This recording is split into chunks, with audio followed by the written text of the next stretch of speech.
I'm here to talk about the best books I read in 2024.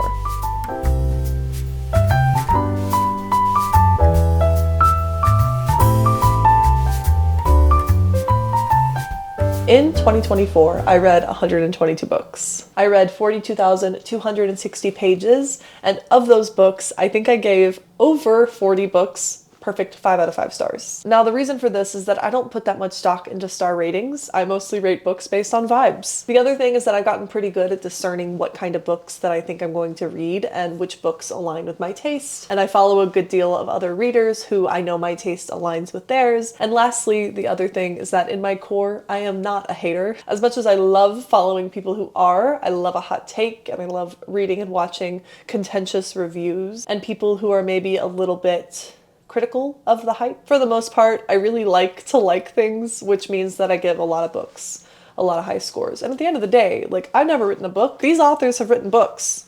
What have I done? I just talk about them on the internet. I say all this to say that if I gave over 40 books 5 stars, there's just no way they're all gonna get airtime in this video. So with that being said, know that these are like the creme de la creme. Like, these are the books that I look back of all the books that I adored.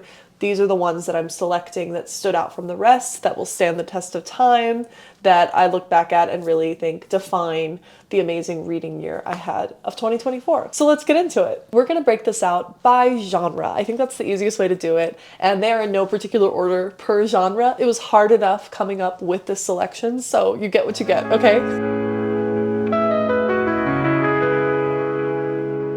Now, fantasy has always been my first love. I will always adore fantasy. Fantasy will always be first in my heart. These are my favorite fantasy books that I read in 2024. The Spear Cuts Through Water by Simon Jimenez is one of the most uniquely dazzling fantasy standalone novels that I have ever encountered. It is singularly one of the most ambitious feats of writing that I have read. It's gorgeous, it's gritty, it's lyrical, it's layered, it's liminal. It is a cinematic ode to the art of oral storytelling. The author plays with multiple perspectives, tenses. There are multiple interlacing narrative styles that all create this incredibly complex tapestry that I thought was just absolutely like nothing I had ever read before. Two warriors shepherd an ancient god across an oppressed and broken land to end the tyrannical reign of a royal family. This story manages to balance intense bleakness with a Studio Ghibli-esque style of beauty and humor. This is so unique that I'm not sure I can compare it to anything else out there. I can tell you that if you appreciate the payoff that you feel when you read a very complex and well-executed fantasy saga, sort of like Gideon the Ninth or The Fifth Season, then you will really think that this one is cathartic. And it's a standalone, so you don't have to commit to reading an entire series to get that sensation. You know what I mean? This is the sort of book that makes me realize that I do not have the grasp of human language that I thought I did. I'm still in awe of this one. 2024 was the year that I finally got to Priory of the Orange Tree. Why I put this off for so long is a mystery to everyone, including me, and to the surprise of no one, especially the thousands of people who were screaming at me to read this on TikTok, even though I mysteriously kept putting it off.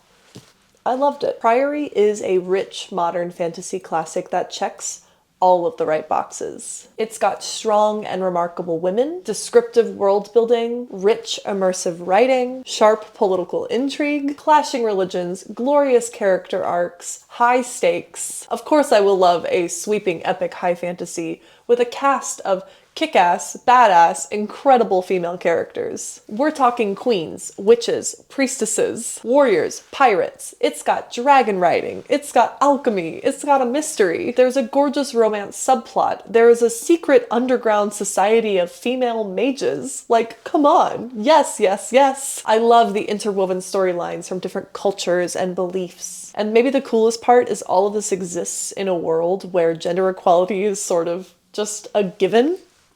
Imagine. What if? I almost hate to make this comparison, but if you like the idea of a feminist Game of Thrones with nary a mention or risk of the kind of violence against women that Game of Thrones has in abundance, then you will love this. Like any fantasy novel, just prepare to not know what's really going on for the first 100 pages or so. Like you would expect, there's a little bit of a learning curve, but once it clicks, buckle up. It is just that good. Do yourself a favor and just open up the first page and let it all unfold. If you, like me, are intimidated by the size of this book, just let me reassure you, it is long, but it is formatted to be extra long. It is not as long as it looks. It really isn't. I absolutely loved it. And maybe, just maybe, 2025 will be the year that I get to the prequel, A Day of Fallen Night. I saw a lot of people putting their 2024 year reading wrapped videos up in the last week of December, and I could never. Not only do you know I'm like chronically late to getting my videos where they need to go, cannot be on a trend. Not me. But the other reason is that I read one of my favorite books of the year in the last 2 days of the year. So, reinforcement. I read my first M.L. Wang. This is Blood Over Bright Haven. Where have I been? I immediately need to read The Sword of Kaigen this year because, wow. If you want to read another incredible standalone fantasy, this is it. The magic system is so cool and innovative. The pacing of this one is, dare I say, perfectly done. This is just a masterclass in the storytelling, but the character writing is by far the best part of Blood Over Bright Haven. If you like a lot of character development and your character going through a big growth arc, then you have to read this one. Characters don't have to be good to be likable, and characters don't have to be likable to be good. This is truly an unbelievable standalone fantasy, and I would recommend this to anybody who loves Babel by R.F. Kuang, or to anybody who thought Babel by R.F. Kuang was too dense and slow and wants something that has that same impact and punch, but in a bit more of an accessible and condensed package that is just as expertly done, don't get me wrong, but much shorter and a lot better paced. Does that make sense? Instantly, I'm a fan of M.L. Wang, and I will be reading anything that this author releases next, starting with The Sword of Kaigen. One of the best books I read this year, one of the best books that I've maybe read of all time. I loved it. I would be remiss if I didn't mention my favorite gothic fantasy author. I love Ava Reid, and Ava Reid released Lady Macbeth in 2024. Part of the reason that this book is absolutely on the list is that I genuinely adored it. Ava Reid is one of my favorite authors of all time. I feel so fortunate to be alive at the same time as Ava Reid. First of all, I would probably never not love a Shakespeare retelling with a feminist edge. Full stop. Second of all, you should know that this is the first physical arc that a publisher has ever sent me, and it will always have a special place in my heart purely because of that. I downloaded NetGalley, and the first book I ever requested was an advanced reader's copy of Lady Macbeth, and I got it. And that was around the time that my TikTok following became relatively substantial for the first time, and that's around when the time the publisher reached out and asked me if I wanted a physical arc. And this is one of my most prized possessions, not only because I absolutely loved this book, but also because it felt like a really cool milestone to reach. And it's hard not to like always have that association with Lady Macbeth. When it came out to fairly mixed reviews. I think people were pretty split, and of course I was firmly in the camp of loving it. But I know a lot of people, even personally, who did not feel the same way as me. So anyway, that's kind of interesting. But about the book, Ava Reid has some of my favorite writing. Their prose is just so stunning, atmospheric, absolutely beautiful. It's both soft and sharp and quiet and loud, and every single time I feel like it's speaking to my soul. Just like regular Macbeth, this has curses and witches and murder and magic. There's even a dragon in this version. Ava Reid's really good at the bleak and brutal, decaying seaside dwellings. This version is Scottish Castle. If you like Circe by Madeline Miller, or if you deeply relate to that one scene of Lord of the Rings where Éowyn takes her mask off and holds up her sword and screams, "I am no man," before slaying the Witch King, then you'll love this book like I did. Ava Reid has me under a curse. There is not a single author that I collect multiple editions of the same way that I do Ava Reid books, and this one is perhaps my most prized possession. I will always love a gothic feminist retelling of pretty much anything, and no exception for A Sorceress Comes to Call by T. Kingfisher. And it is inspired by the Brothers Grimm Goose Girl. This reads exactly like a fractured fairy tale should. There's an evil sorceress, there's eerie magic, there's even a twisted witchy familiar. It's also got this like Regency era like black humor and satire, and it's also got the perfect little dose of a romance. Very small, very subtle. Loved it. This is my first T. Kingfisher, and it has definitely prompted me to read more. If you like One Dark Window, The 10,000 Doors of January, or A Study in Drowning, if you think gothic fantasy with sinister vibes sounds kind of cozy and comforting, then this is definitely for you. The whole time I was reading this one, I just kept thinking, Tangled, but make it October. T. Kingfisher is a sorceress. My last entry in this category, which is so tough to say because I read so many amazing fantasies, also kind of twisting the genre lines a little bit, and I didn't really know where to put it. I just knew it had to be on this list. So I put it here. And that's House of Hollow by Crystal Sutherland. This is young adult fantasy horror, horror fantasy, dark fantasy that's kind of a spooky mystery, spooky fantasy. It is another dark, eerie, sort of fairy tale-esque story. The settings in this book are kind of grotesque in a way, like gorgeously described, beautiful, but very eerie. Think like the Upside Down in Stranger Things. Big Sabrina reboot on Netflix kind of vibes. This is a very mysterious and surreal, twisted blend of horror, of magical realism, of fantasy, with a little bit of like family drama. I think about this book a lot, and part of that is probably that I will always love a sinister, otherworldly sort of story that centers unruly women. And this is three sisters embarking on a journey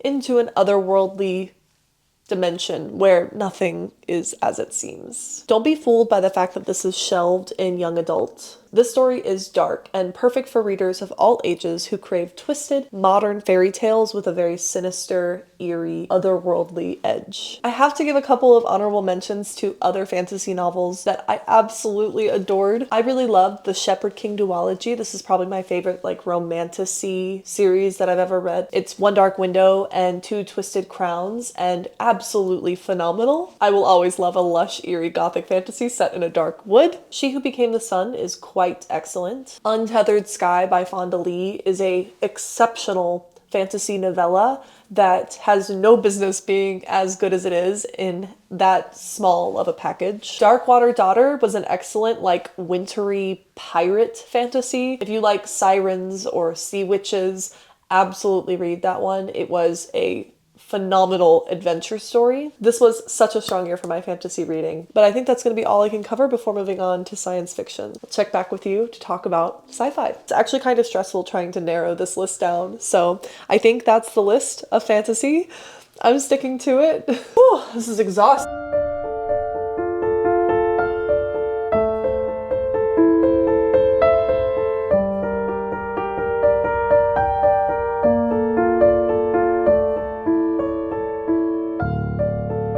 The perfect segue from fantasy has to be sci-fi. I love science fiction. I think science fiction tells us so much about humanity. I think it can be just as transportive and fantastical as fantasy. But obviously, instead of relying on magic and mythical creatures, we can actually delve more into the like behaviors, technologies, and trajectories of humanity itself in a really cool and interesting way. And with that being said, I want to talk about a couple of sci-fi books that absolutely blew me away in 2024. My credentials are that I am, in fact, a Trekkie. I was raised on TNG, Battlestar Galactica, the new one, and also my mom convinced me to watch Star Wars as a young girl by telling me that it was a princess movie, and she wasn't wrong. Last year I read 7 or so books that I would consider to be science fiction, but there's only 2 that I gave a perfect 5 out of 5 stars that I think about to this day. The first of those is Light from Uncommon Stars. This easily jumped to the top of my like favorites of all time list. It is a love story featuring aliens who run a donut shop, the soul-stealing queen of hell who is also a violin teacher, plus a girl who is a violin prodigy who plays both 16th century composed music as well as like game scores. It's definitely light on the science fiction elements, but the ones that are there provide this just, I don't know, really quirky interesting backdrop for these characters to exist within. At its core, this is a tender love story to trans communities, to Asian American culture, and to immigrants. It's also a beautiful love letter to music and food and Southern California. While this book is full of joy and whimsy, it is also a sometimes dark look at the bigotry and trauma that trans people face every day. But simultaneously, it is also a heart-healing just hug of a book. And lately, when it comes to science fiction, that particular subsection of science fiction has been extremely powerful for me. So top of my list, absolutely, absolutely phenomenal. 5 out of 5 stars. So good. This was also the year that I picked up The Long Way to a Small Angry Planet, and I will be continuing this series in 2025 because this is so good. I read a lot of sci-fi books about like the darkest parts of humanity, or humanity put under like extreme stress, like Red Rising and the Vicious Vengeful series from V.E. Schwab, or even like Foe by Ian Reid. And while I really enjoy that and I will never stop reading that, I just think that heartful, hopeful science fiction is sort of the future of what science fiction can be. Don't get me wrong, there will always be a huge and compelling branch of science fiction that I will partake of that is sort of cautionary science fiction about what could go wrong for humanity. But there is something to be said for inclusive, joyful science fiction and storytelling that just celebrates what it is to be a sapien. And that's what this is. This has modern, warm, lovely, inclusive language while also being a gorgeously crafted, extremely fun space opera. Becky Chambers has crafted a universe wildly kinder than the one that we are in, and I think that is so beautiful and hopeful and fun to escape to. I really think books like this are paving the way for what modern science fiction could look like. If you are particularly stressed about what is going in the world and you don't necessarily want another dystopian cautionary science fiction novel and you want something that gives you hope and doubles down on the importance of like love and compassion in the world and the galaxy, this is the perfect time to read Becky Chambers.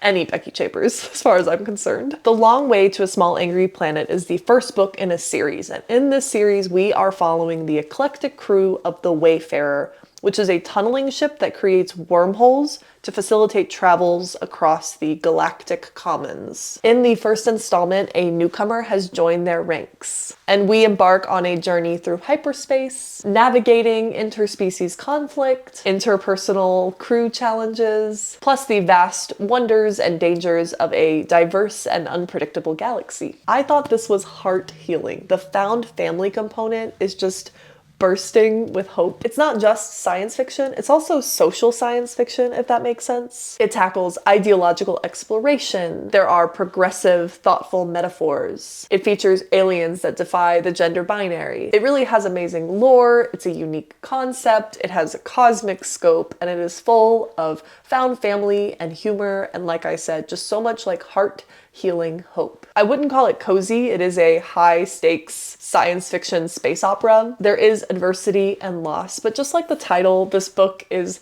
charming and delightful and joyful, and I absolutely recommend this to every sapien in the entire galaxy. So yeah, those are the 2 sci-fi books that I read last year that completely blew me out of the water.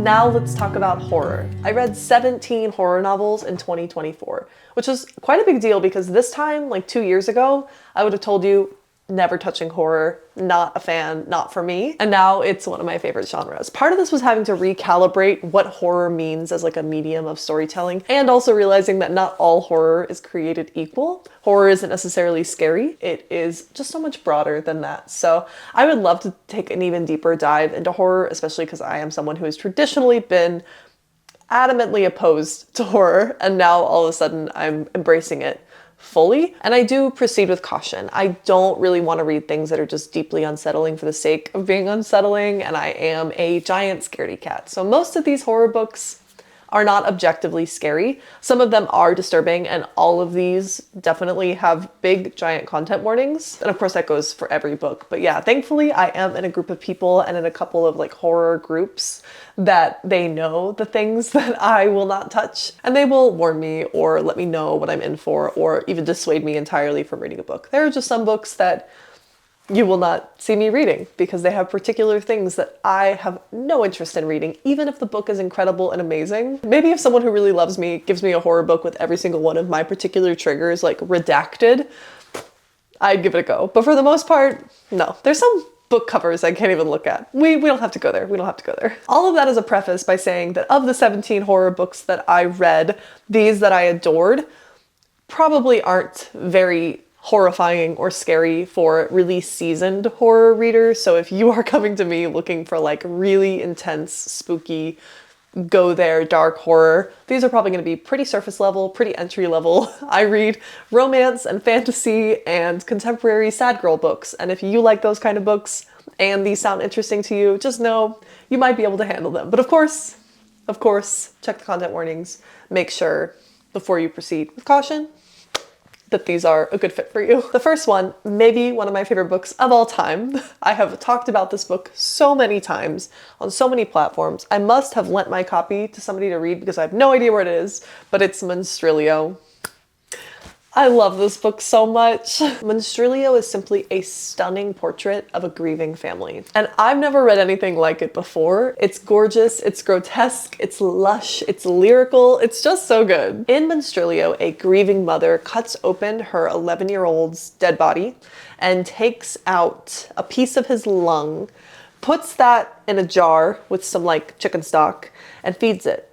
And it becomes a living, breathing little Monstrilio, a living, sentient, carnivorous little creature. Monstrilio is told in 4 distinct and separate parts. We follow the mother, we follow the father, we follow a very close friend of the family, and then we also follow Monstrilio himself. It is sad, it is strange, it is queer, it is a little bit bloody, and it just explores the shapes that grief and loss and love can take inside of all of us. And I just think it's so beautiful how the books about monsters are the best mirrors for exploring humanity. I would call this like literary horror. There are a few graphic and gory elements, but for the most part, I think it's like vulnerable and tender, and I was never once like scared while reading this, if that makes sense. It's beautiful, it's tragic, and there's just nothing like it. So if that sounds interesting to you, like if you heard me describe that wild premise and you were like, yeah, that sounds interesting, then you should definitely check it out and thank me later. Okay, so this one is hardly horror. It's like gothic, horror, fantasy. It's horror. It's horror. But the thing about this book that's really fun is it sort of like ignited the spark for what would be the theme of my reading for like all of March of last year. And I found some of my favorite books of all times, and every single one of them was a vampire book. And the book that started it all was A Dowry of Blood. Now, rise up, sapphic vampire girlies, because vampires never go out of style. On this channel, in this space, vampires will always be in. I love a vampire book, and man, this is making me want to just go on another vampire spree, because that's what happened when I read this. I was like, what if I read this for like Valentine's Day? Wouldn't that be fun if on Valentine's Day I'm reading about like the bride of Dracula? And that's what happened.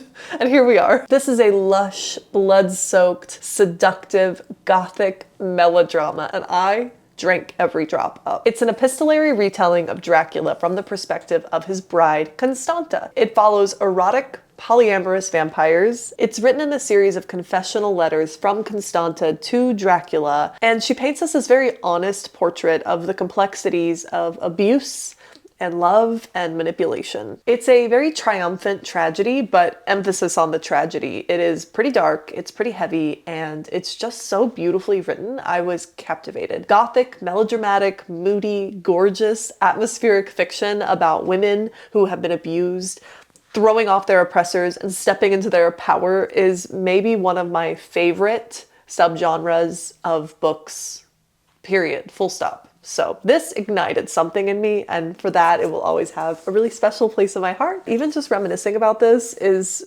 inducing another vampire book bender. So Watch out. Let's just keep going with the vampires, shall we? Thanks to Dowry of Blood, I just binged vampire novels, and one of my favorites that came out of it was the Night's Edge duology. The first one is Night's Edge, the second one is First Light. Buy them together. As soon as you finish one, you will immediately want to pick up the next. I think about this duology all the time. This is a vampire story that is also sort of a pandemic story, plus a coming-of-age story with a sapphic romance subplot. Our main character, Mia, was only 10 when her mother contracted Saratov syndrome, which is a virus that results in superhuman strength, a proclivity for drinking blood, and a aversion to sunlight. So they become vampires. And in this book, when people are infected by this virus, they can either surrender themselves to a treatment facility or they can go into hiding. Well, Mia's mother has chosen to sort of go into hiding. And over a decade later, Mia is just trying to keep it all together while she navigates life laying low in Tucson, falling for a hot young musician named Jade, avoiding her mom's deeply toxic ex, keeping her illness a secret, all while making sure her mother gets dinner every night. This is a deliciously anxious and chilling depiction of what an abusive relationship looks like. It's got this super compelling dual timeline about a girl who just wants to live a normal life. And I think this is genuinely one of the most unique vampire stories you will ever read. And my credentials are that I've read a lot of them. It's a really fresh take on vampirism as a parallel between our lived pandemic experience. It's also a very haunting allegory about the way that abusers quite literally feed on their victims. It also is a very stirring portrait of what it means to grow up with somebody who is suffering from addiction. I just think this is so genre-defying in the best way, and I'm constantly hunting for books that make me feel the way that this duology made me feel. It's heart-wrenching, it's propulsively entertaining, and unputdownable. No questions asked, I will pick up anything that Liz Karen puts out next. Now we have to talk about The Reformatory. This is more historical fiction horror, if that makes sense. This is a heartbreaking, horrifying look at the abhorrent reality of what it was like growing up in the South during Jim Crow. It is a mostly true look at what life is like in 1950s Florida, and just be prepared for that. It's also a compelling supernatural ghost story, and even though there is a lot of truly horrifying stuff that happens in this book, I think that it's a really miraculous look at the tenacity of the human spirit, and that's hopeful and cool. I read in the author's note that this took 10 years in the making, and let me just tell you that it shows. This is a gut-wrenching, very emotionally charged book that reveals some very dark truths that are very recent history in our nation. This is a really moving tribute to the lost children who have been dehumanized and victimized by the mass incarceration, the torture, and the murder of Black bodies in our community through the eyes of those children. And what's more, it is delivered with extremely excellent, top-notch, expert storytelling. Truly one of the most unputdownable, well-done books I have ever read in my life. You cannot look away even when you want to. Even when the horrors of our very real and recent history are incredibly hard to look at. Highly recommend. Just one of the best books I've ever read. This is the only book I've ever read by Tananarive Due, but it was just so incredible, and if you have other recommendations from other books by this author, let me know because I absolutely want to check them out. Let's completely switch gears and talk about Shirley Jackson, because last year I read We Have Always Lived in the Castle. Shirley Jackson is definitely a classic horror author. This is a super short little novella that came out in the 60s, and I will absolutely be diving deeper into Shirley Jackson. I read a lot of her short story collections after picking this up, and I think this year I want to read The Haunting of Hill House because it's her most famous work for sure. But I really loved this short and sinister little mystery. Someone poisoned the sugar bowl at the last Blackwood family dinner, killing nearly everyone. But the few that survive live in seclusion at the family estate. And each one of them is growing increasingly unhinged as time and isolation passes. And naturally, this horrifies and entrances the local townsfolk who love to gossip at their expense. The narrative voice in this is so tantalizing and just laced with extremely dark humor. This is somewhat sinister, but it's also deeply funny. And even though this is super short, a very quick read, it's a very nuanced take on loss and otherness. It is laced with superb and gothic prose I love, and it is full of strange and very unstable relatable characters. I love any chance I can get to compare books to songs. In fact, I could just make a whole like video just comparing books to Taylor Swift songs, and this one is definitely I Hate It Here, especially the line I hate it here, so I will go to lunar valleys in my mind. When they found a better planet, only the gentle survived.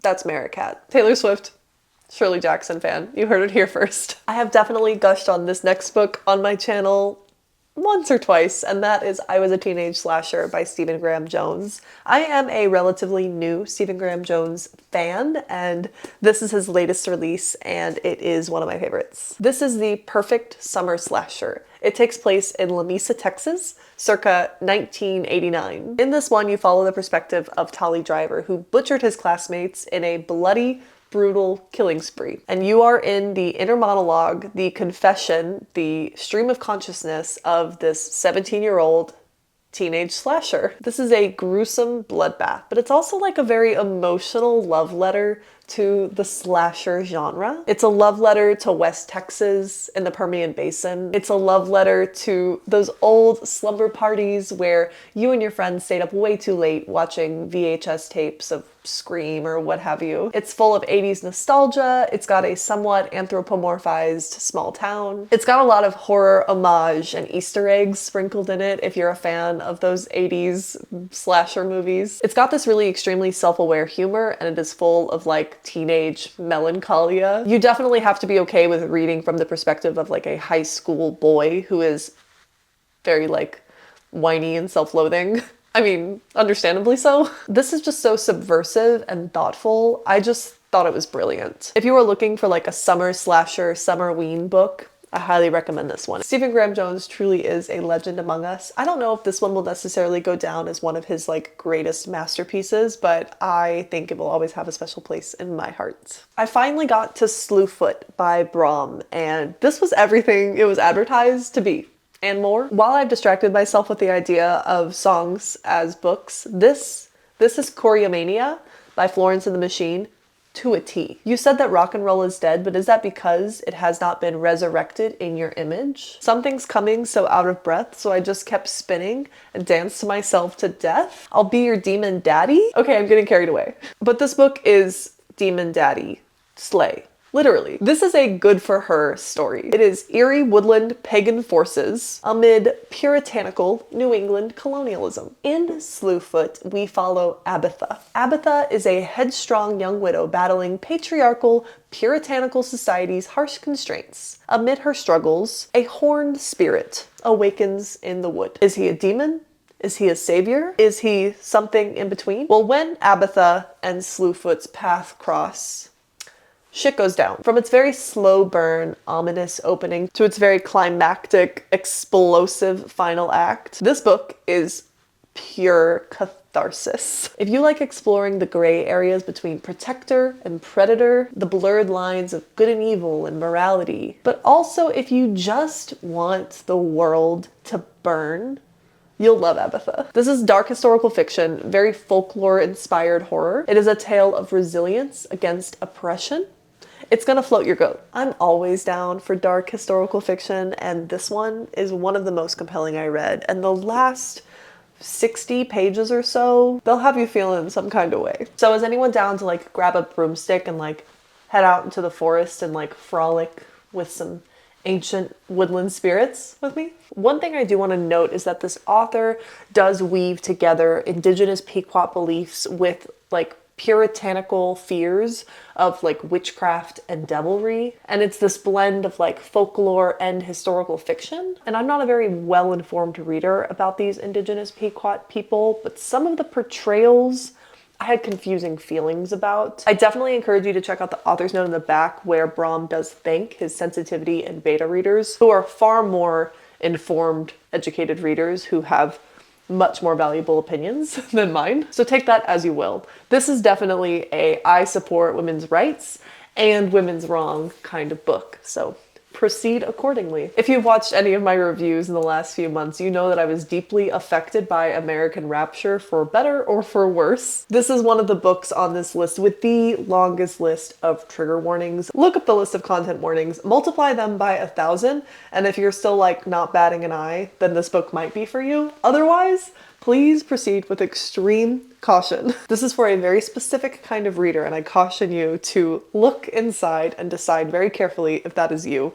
I don't know if it was me. In American Rapture, we have a Catholic teen who is extremely sheltered and has been severely suppressed by religion and is very ill prepared for a horrifyingly original pandemic that turns people into feral, lust-filled zombies. And that's putting it very mildly. I don't know if I'm allowed to say the words that are associated with what I'm trying to imply. So this sheltered Catholic teen is navigating the end of days while also grappling with her own desires and belief and deep-seated shame and sin and puritanical oppression. This is pure survival horror, but it's also a deeply unsettling critique of purity culture. But it's got a lot of found family. When I think of this book, the word that comes to mind is gratuitous. Every single thing about this book is intentionally gratuitous. The graphic on-page violence is very gratuitous. CJ Lead will go there. Absolutely zero punches will be pulled. No human or animal is safe in this book. The violence is very disturbing. The religious themes hit hard, and the emotional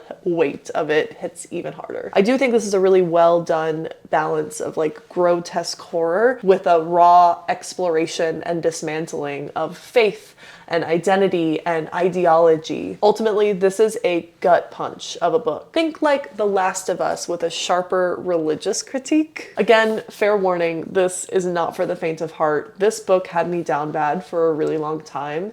I think that it could be really irresponsible if you dig in without fully equipping yourself for what's ahead. And right now, given everything that's going on, I especially would put a big warning flag over this book. I do think that if you grew up with a lot of religious trauma and had a reckoning with the deeply ingrained doctrines of sin and shame, or went through a deconstruction at some point in your life, then this will definitely absolutely hit hard for you. So I think that's everything that I wanted to cover in the horror category. Let me consult my trusty dusty spreadsheet and see if there are any honorable mentions I want to give. Out There Screaming was a really good horror anthology that I read last year, all collected by Jordan Peele. I think people are really sleeping on like horror anthologies and essay collections, and that was a really good one.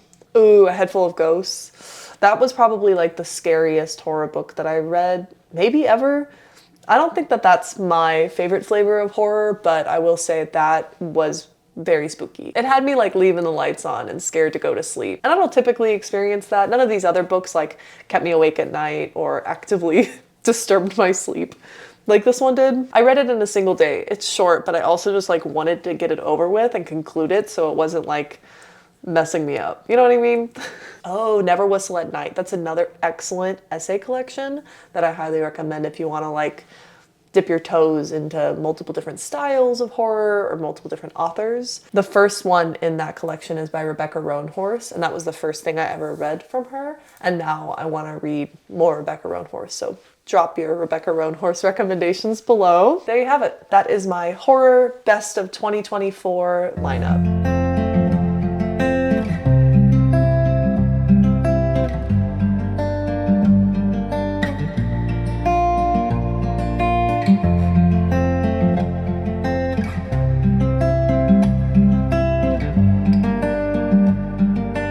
Let's talk romance. Romance really is that girl. I really slept on romance for so many years of my life. I am here to confess my sins in that a previous version of me really did think that romance was not for real readers.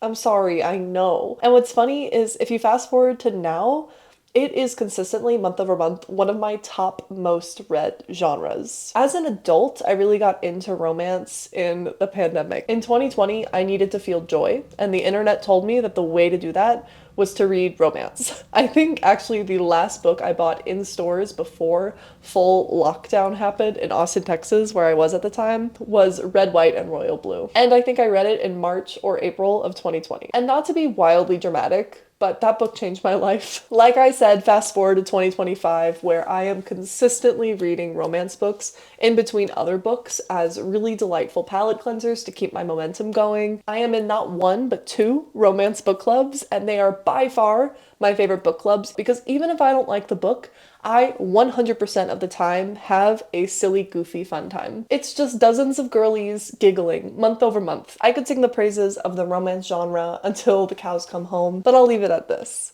I cannot think of another singular genre that consistently prioritizes the joy and the pleasure of women, which is so cool. And obviously, this is also the number one reason why it is frequently discounted. I also can't think of another genre fiction category that is just as inclusive. If you want representation, look on the romance aisle of your local bookstore.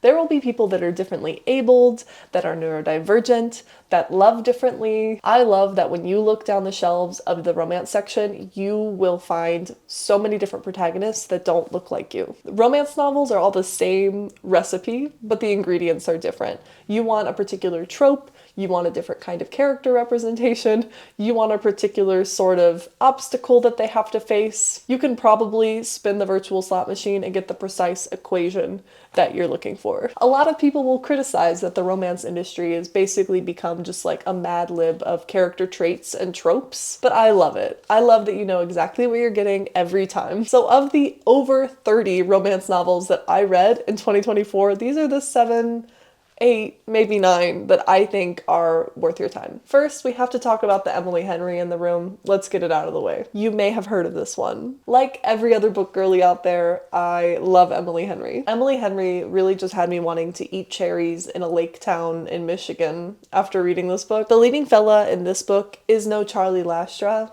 but he is big time Nick Miller from New Girl vibes. So if you're into Nick Miller, then you probably really dug this. This is yet again another one of Emily Henry's signature character-driven stories, just bursting with humor and emotional depth and really witty dialogue. She really has this beautiful, heart-aching prose that really toes the line of romance and contemporary. There really is no one doing it like Emily Henry does it, and I will be sat for the next one. If you liked Funny Story, then I think you will love This Summer Will Be Different by Carly Fortune. I've read 3 Carly Fortune books now, and this one was by far and away my favorite one. This is a yearning, pining, star-crossed love story taking place over the course of several summers. It's a second chance romance, a best friend's brother romance. There are alternating timelines. It's got a really good like sisterhood, friendship, found family aspect. And there's heaps of coming of age. And I think this is the perfect summer book, the perfect summer setting. I am not kidding that it had me looking up flights to Prince Edward Island. If you read this, it will have you craving salty coastal sunsets, chilled white wines, maybe a reread of Anne of Green Gables, freshly shucked oysters. The imagery in this book immediately transported me to the setting from page 1, and I didn't want to leave. It was just so well done. When I think about it, I think that this is one of the best examples of a really good setting that I've read in a really long time.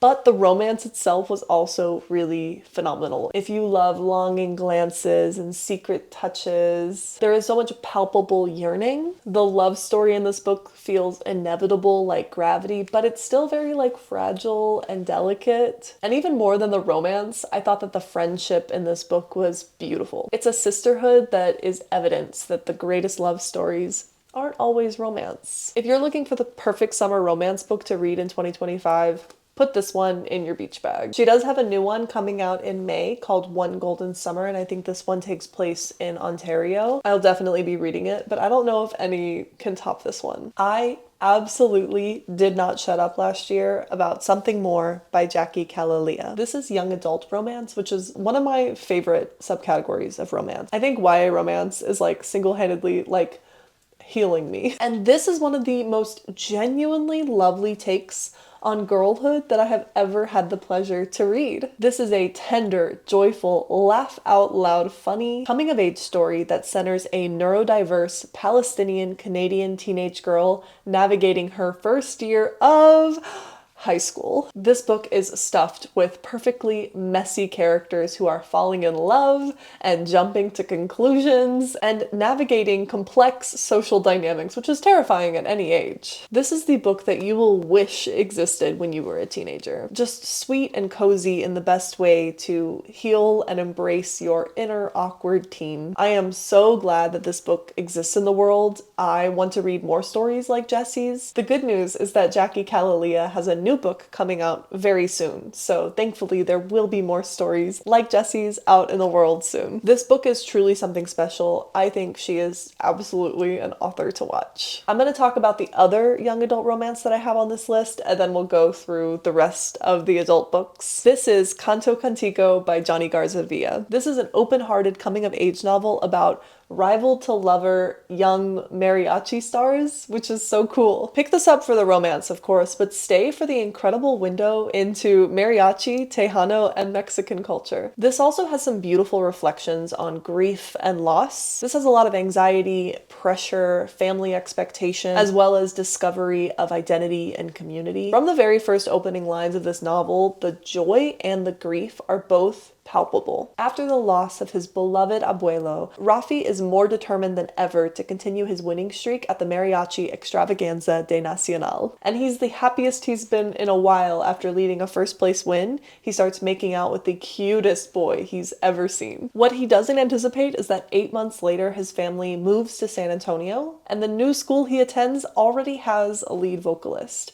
And that lead vocalist is that boy he made out with 8 months ago. Both Rafi and Ray are completely lovable in very different ways. The romance in this is so tender and beautiful, but the plot and the actual story was so interesting. I loved the window into what mariachi competitions look like in Central Texas. Side note, as a displaced Texan, it really made me long for HEB. I really love young adult romance, and one of the reasons is that there's so much potential for character growth to occur, and this one is absolutely evidence as to what that could look like. I love a coming of age, a character coming into themselves and embracing their identity and exploring who they are, and good teen books always have that in heaps. Just a heads up that the rest from here on out are adult romances and therefore do have adult content in them. I probably could have organized the order of this a little more planfully, but here we are. If you took the best parts of You Made a Fool of Death with Your Beauty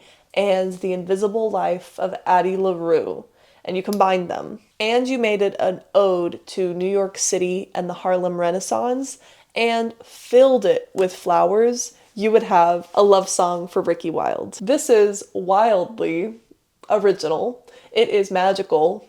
Like, actually, it is a vibrant, stunning love story. I really love this one. This one hasn't gotten quite as much attention as 7 Days in June, and I'm not sure why. If you love historical fiction and magical realism and star-crossed romance, then you're gonna love this. It's got found family, kind of fated / soulmates if you're into that. There are dual timelines, dual perspectives, and did I mention magical elements? Pick this up and bask in magic and love and jazz and flowers. Free-spirited, artistic, impulsive Ricky Wilde has never felt like she fits in with her socialite sisters or her powerful Atlanta dynasty family. So she moves to a brownstone in Harlem to open the flower shop of her dreams. There, she bumps into Ezra. Ezra happens to be a very mysterious and extremely handsome stranger. Their lives are inevitably, cosmically, and irreversibly interlinked. Tia Williams is a gorgeous writer. It truly is beautiful, it's captivating, it's original. I think this one is perfect for people who like romance-forward contemporary. So think like Taylor Jenkins Reid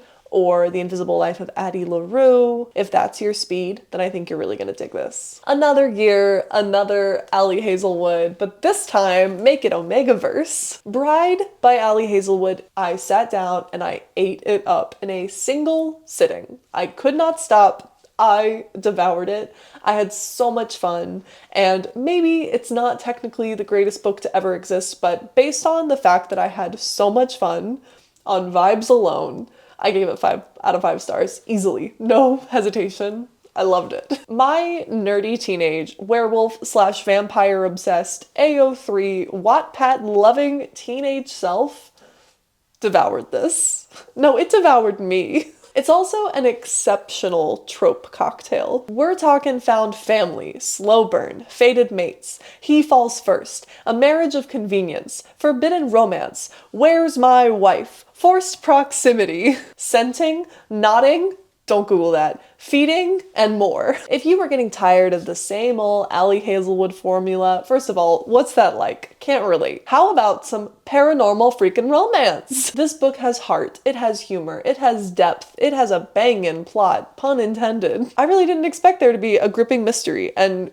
interspecies political drama, but here we are. You should know that when it comes to vampire books, even Vampire with a Y books, or Allie Hazelwood, I physically cannot be an objective critic. It's just, I don't have it within me. Her stories and characters, even if they are a little bit copy-paste, just completely consume me in a way that few other authors can. You can tell me they are cringe. You can tell me they are Wattpad-esque. Not an insult in my mind. You can say they are predictable. You can say they are full of too many pop culture references. And I would be the first to tell you that you're probably right. And also, I don't care. I couldn't put this down. I didn't want to. I want to continue reading books that make me feel like I felt when I read this the first time last year. Romance lovers, if you are looking for something to sort of heal your Twilight-obsessed inner child, sink your fangs into this one. Okay, let's talk about a contemporary romance that is maybe one of my top favorite romances of all time, The Charm Offensive. This is the sweetest rom-com you will ever read, and it's in the most fun setting ever, a reality dating show. I don't know much about reality dating shows. I've never watched The Bachelor, but if they were like this one, I would watch them all. We follow Dev and Charlie. Dev is the most successful producer in the history of this reality TV dating show. Probably because he's a heartless romantic who's really skilled at engineering happily ever fairy tales for viewers at home. Until the newest Bachelor, who is a mega hot rich guy that turns out to be hopelessly awkward in front of cameras. Dev helps him to open up and connect with his fellow contestants. But what happens when Charlie has better chemistry with his producer than his co-stars? I wouldn't touch a singular hair on the head of this perfect romance novel. It has a diverse, fully formed cast of excellent, lovable characters. It's got thoughtful conversations about really important topics. There's a delicious love story. There's a rollicking, fun plot. It's got phenomenal representation, funny banter, a really deeply moving reflection on mental health, emotional awareness, self-acceptance, and sexual identity. This book really has it all. I truly love this book, and I will recommend it until my very last dying breath. I recommended published Omegaverse, and now I'm going to recommend published parasocial One Direction fanfic. Big Fan is short, it's smart, it's very swoony, and it has something to say about universal basic income, which is pretty cool. We've got a smart, ambitious heroine who is rebuilding her career, and she has the opportunity to help the lead singer of a boy band that she used to be obsessed with back in high school with his career change. It is truly less than 160 pages, and it still manages to pack a really emotional punch. There's very few romance books that I've ever read that earn being over 400 pages, and this one definitely reinforces to me that you don't need to shove a bunch of fluff in there and have a bunch of forced conflict in order for it to be an emotionally impactful story, because look what Alexandra Romanoff did. And she has another one coming out this year with 831 Stories, which is an up-and-coming publishing house that you should be following because they have some really cool things on the horizon. Like, they are feeding us in 2025. This is the novella of your fanfic loving dreams, and if you want to watch me realize in real time that it's One Direction fanfic, check out the vlog where I read this last fall. Yeah. How do you feel about the idea of The Parent Trap meets Bridgerton, but it's sapphic and it has a Taylor Swift lyric for the title? I'll take 10. This is Don't Want You Like a Best Friend, and I think this book changed me on a molecular level. If you watched Bridgerton and you liked it and you thought this should be more gay, You should read this. It's a slow burn historical romance featuring very anxious debutantes in 1850s Victorian England. Delight in the pining, the yearning, the promenading, the queer awakening. This was just so sweet and fun. It's lighthearted, it's delicious, it's absolutely adorable. Do keep in mind that it does have the backdrops of the high stakes that would have existed in this restrictive period of history for two people who love each other in a way that wasn't allowed in the 1850s. But overall, it keeps it light and bright and fun. It's fantastically delightful. I giggled, I kicked my little feet. What's not to love? Plus, I will always have a soft place in my heart for sapphic historical fiction. I do think that if this book were actually a Taylor Swift song, it would be Dress. Now let me review my list and see if I have any honorable mentions that are worth calling out. I really liked Witch of the Wild Things. The Truth According to Ember was really memorable. I reread Pride and Prejudice, and hot take, it's one of the greatest books ever written. Late Bloomer by Maisie Eddings was really delightful. It's like, what if you win the lottery and you decide to go buy a flower shop in Asheville, North Carolina, and the girl who owned the flower shop before you doesn't want to leave. So that's really cute. Gwen and Art are not in love. Delightful. Man, I'm tempted to put this on the list. This is like Heartstopper meets A Knight's Tale. It's got jousting and sword fights and a lady knight, which is pretty much just my childhood combination of favorite things. There's a hilarious fake dating dynamic that isn't what you think. It's a queer medieval rom-com that is very loosely inspired by the characters from King Arthur. Really delightful. I had a lot of fun reading this one, and it looks like I ranked it 4.5 out of 5 stars. But yeah, I'm really happy with this list. I think we'll call it good for romance. I had a good year for romance, and I can tell 2025 is going to be another good one just based on upcoming new releases that I'm excited for. So that means we only have one more category of books to get through before we're done with my really long list of my favorite books of 2024.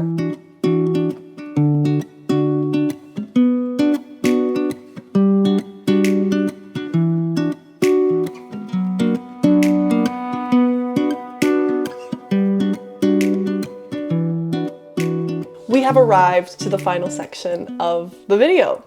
This is going to be the general fiction section, like capital F fiction, contemporary, literary, you name it. This is your non-genre fiction section. I did just realize when I was making this stack that almost every single one of these has come out within the last couple of years. Like, they're all relatively new releases. And by the way, I am saving the best for last. First, we're going to start with 2 translated books. The first of which is Elena Knows. Elena Knows is by Claudia Pinheiro, and it is translated by Frances Riddle. This little novel completely floored me. This is less than 150 pages, and it unfolds over the course of a single day. It actually moves painfully slow at the beginning, but that's intentional. Elena knows that her daughter Rita, found hanging from a bell tower, could not have committed suicide. So Elena has taken it upon herself to investigate it on her own. Elena suffers from an advanced, invasive, aggressive form of Parkinson's disease, which makes her journey across Buenos Aires on public transportation extremely arduous. The pace of the story, I think, is a brilliant and intentional choice to mirror Elena's disease. This one has incredibly powerful messages about authoritarianism, motherhood, the harmful convictions of our religious dogmas, and the many ways that our bodies can fail us. I've never read anything before that brings bodily autonomy into such stark contrast, and I think that this is one of the most important things I've ever read. This is grim, this is honest. Like I said, this is very intentionally slow at times, and I think that those parts are just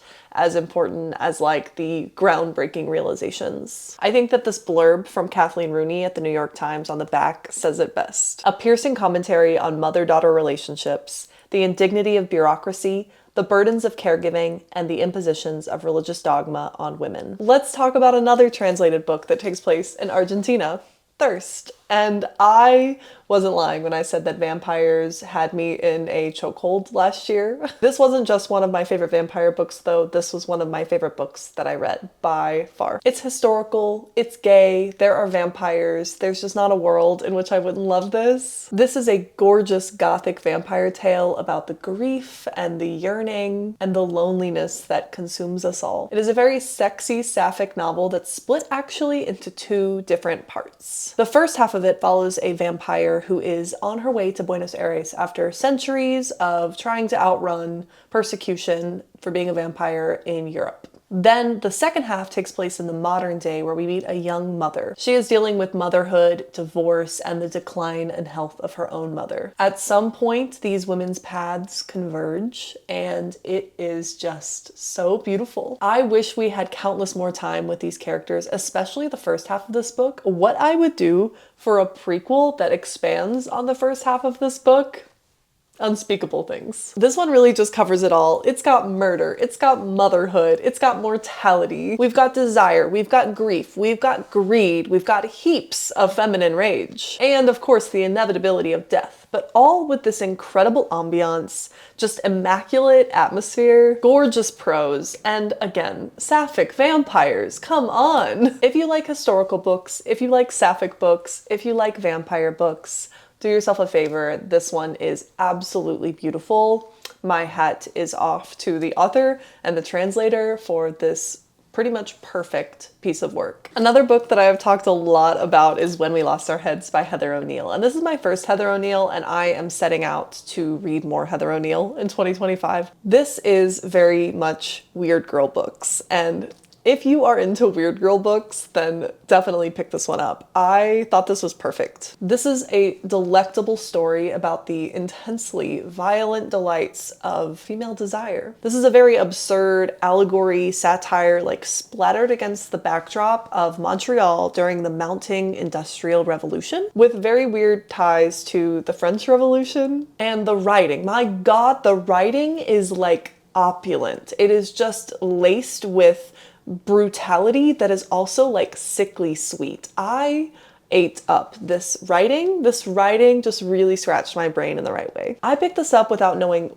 what on earth it was about, and I kind of recommend you do too. But check the trigger warnings, of course. Just know that it's very bizarre. I think it is brilliant. It masterfully tackles gender identity, gender inequality, sexuality, power, privilege, class, and all of that is just dynamically woven into a very wonderfully weird coming-of-age story. It's about interconnected women's in various stations within society. I think it is perfectly paced and very well constructed, a very good balance between like political and interpersonal drama. The stakes are pretty high, it's got some very gritty metaphors, and ultimately I thought it was extremely provocative in the best way. If you really like deeply, deliciously unlikable main characters, you're gonna love this. I ate it up. It's depraved, it's gauche, it's lavish, and I don't think you have to know anything about the French Revolution to really appreciate this, but it does have a lot, like I said, of really little interesting metaphors. So check this out if you like weird girl books with really unlikable main characters, and if you're a sucker for like gorgeous prose. One of my favorite contemporary books I've ever read is not currently in my possession because I have lent it out because I want to force my friends into reading it. And it's Old Enough by Haley Jacobson. This book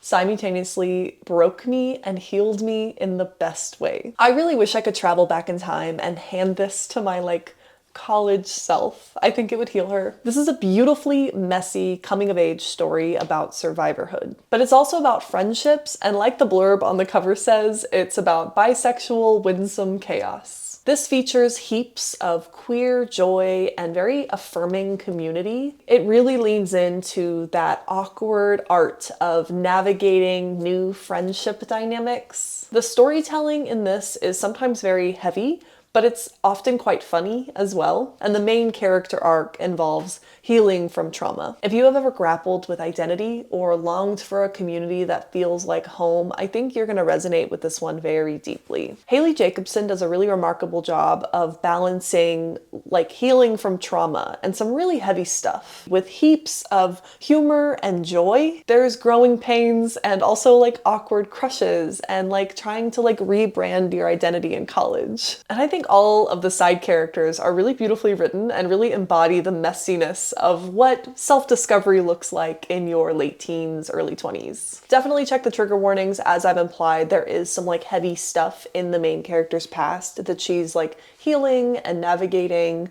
like self-discovery and redefining her relationship to her past. And some of those things may be triggers for you, so definitely check that out. But definitely pick this up if you're interested in a heartfelt exploration of growing up queer and finding your people and those people that let you be your most authentic, true self. It's one of those books that's going to stay with me for a really long time. I loved this one. I know you cannot escape all fours on the internet, and I have to tell you, the hype is real. It's deserved. Weird girls, weird girl fiction, this is it. She's that girl. This absurd, tender, deeply uncomfortable, and completely unforgettable book will live rent-free in my head for a very long time. This story follows a 40-something woman who leaves her husband and child behind, embarking on a chaotic journey. A semi-famous artist that is just abandoning her domestic life for a cross-country road trip. Except she doesn't get very far. This is full of brutally honest explorations of aging, of desire, of monogamy, of motherhood. It's got very eccentric moments of shock and humor, but it's also got a ton of raw emotional depth. Miranda July's writing kind of pushes the boundaries and sort of challenges your comfort zones. But if you are open to a messy, deeply human exploration of identity and reinvention, then All Fours will deliver in spades. Love it or hate it, All Fours is impossible to forget. I think of this book every single time that I have to use a tampon now. So there's that too. Only 3 books left and then you're done with this very long list of my favorite books of the year. While everyone was having a brat summer, I was having a perfume and pain summer, and I'm ready for my perfume era. If you like female main characters who are kind of unlikable but also deeply relatable, incredibly flawed, I'm talking like walking disasters, yet somehow unapologetically self-aware, you're gonna love Astrid. This is campy, it's trashy, it's funny, and it is very genuine. This is an unhinged, sardonic lesbian drama that follows a self-destructive, semi-cancelled author during her journey of self-medicating, unraveling, and self-discovery. It is just packed with compelling melodrama, all set in an LA bungalow, surrounded by a roller coaster of our main character's own making. This is for fans of people who like Fleabag and listen to Chapel Roan. You can put this on your shelf next to Moshfegh and Joan Didion. It's a banger. It also has ding ding ding ding gorgeous prose, which I love. It's like this caricature satire, but it's also beautiful, consuming, delicious prose that I swear I could smell. Like, how does she do it? I read this and immediately put this on my like favorites of all time Goodreads list. I really like this book. This is definitely one that I would love to reread at some point, and I want to check out more books by Anna Dorn. I finally got around to Margot's Got Money Problems, and I predictably ate this up. This really rocked. It's quirky, it's fun, it's very modern and timely in a way that I think is really ambitious. I love when books aren't afraid to be current and exist in the now and be like a time capsule for what we're dealing with. Like, we've got TikTok, we've got OnlyFans, we've got Arby's, you name it. It's in here if it's modern. And these characters are weird and lovable, and I was deeply invested in how this was going to turn out. I could not stop until I knew what was going to happen to Margot. There's a lot of important messages in here about feminism and motherhood and our culture's relationship to sex work. This was deeply funny and so fresh, but it also really got me to care about the characters. I love a book that can be pretty incisive, but also be extremely entertaining, and this does both of those things quite well. This is one that you've probably seen a lot of hype around, and it's another one that I will tell you that the hype is absolutely deserved. The girlies that are telling you that this one is a good one are spot on. Side note that the audiobook is narrated by Elle Fanning, and that was phenomenal. I've also heard that it's going to be an Apple TV show that she stars in, so that's kind of interesting and something to look for. I always have really complicated feelings when my favorite books get picked up to be adapted, but I'll be sad for it, for sure. I did in fact save my favorite for last, and not just my favorite of the contemporary fiction section, but maybe my favorite of the year. I think I gotta say it. It was my favorite book of last year. Yeah. And that book is Shark Heart. This is a stunning story about a husband who transforms into a shark. And I absolutely adored it. Told in nonlinear timelines, we follow a young newlywed couple, Ren and Louis, as they receive the devastating diagnosis that Louis is slowly transforming into a shark. Somehow, this book has the most breathtaking storytelling. It takes you from prose, sometimes poetry, sometimes playwriting, like it's the scenes of a play, because that is what Lewis's profession is that he is a high school drama teacher. At the end of the day, this is a deeply thoughtful meditation of love and loss and grief and self and hope and what it even means to be human. This is wildly original. It is absolutely beautiful. It is very wonderfully weird. It made me cry big, ugly tears at multiple points. And it's just such a one-of-a-kind story about transformation that somehow leaves the reader as the one who is ultimately transformed. I really cannot say enough good things about this book. It is one of the most beautiful, devastating, incredible things I have ever had the pleasure to read. It is truly one of those books that reminds me like the magic that reading really is.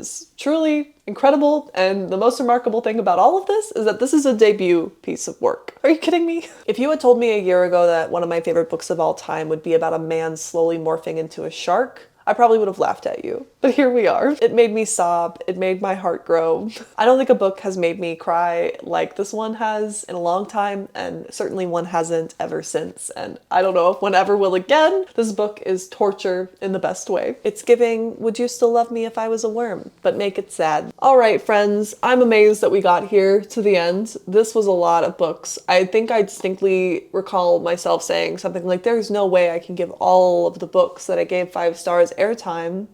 And here we are. If I gave over 40 books 5 stars, there's just no way they're all gonna get airtime in this video. And I talked about a lot of books, and I can tell because I'm surrounded by piles of them, so that'll be fun to put away. I feel like this was close to the amount of books that I said I wasn't gonna be able to talk about. I guess maybe I can make some cuts, but like, I don't know what I would cut. These books are legitimately just that good. I don't know. Anyway, friends, that's it. Those are my favorite books of 2024. It's already like the better part of a month into 2025, and all we have are books. Let me know in the comments what your favorite books were in 2024. I would love to know. I love hearing your recommendations, and you know my taste in books better than I do probably. So if there are any books that you think that I definitely need to pick up and give a read based on this very exhaustive list, absolutely let me know. Thank you so much for being here. With all of the drama on social media lately, I think that it is evident that YouTube is probably the place that I'm going to be putting most of my effort into in 2025. So if you want to keep up and keep reading along with me here in this community, let's keep talking about books. I'm just so grateful to all of you for being here amidst everything that's going on in the world. I'm really grateful that we have each other. Happy 2025 reading, and I will see you soon. Bye. Light from uncommon stars? Nope. Notice how the holes in my shelf are getting progressively larger as I pull down stacks.